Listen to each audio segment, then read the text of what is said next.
Taloyhtiöllä on hyvin samantyylisiä ongelmia avainhallinnan kanssa kuin yrityksilläkin, että osa avaimista katoo ja avainpesijöiden uudelleen sarjoittaminen mekaanisessa lukituksessa on niin kallista, että siitä ei välttämättä uskalleta ilmoittaa, jonka jälkeen meillä saattaa olla isokin määrä avaimia kadonnut ja ei ole tietoisia siitä, että avaimia on kadonnut.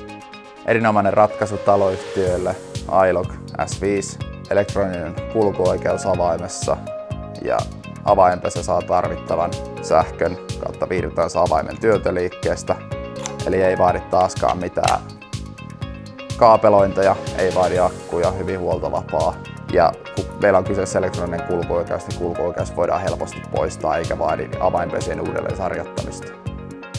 Tulevaisuudessa taloyhtiöllä ehdottomasti yleistyy myös nämä elektroniset kulkuoikeudet, esimerkiksi iLock ja muut vastaavat järjestelmät. Eli jos avain katoaa, voidaan helposti poistaa se järjestelmästä. Suomen Turvatuote tarjoaa taloyhtiölle turva- ja lukitustekniikan palveluita, eli tarjotaan lukitustekniikan ratkaisuja niin uudis- kuin saneerauskohteisiinkin. Ja siellä meillä isona toi iLock S5. Lisäksi Suomen Turvatuote tarjoaa taloyhtiölle kameravalvonnan ratkaisuja.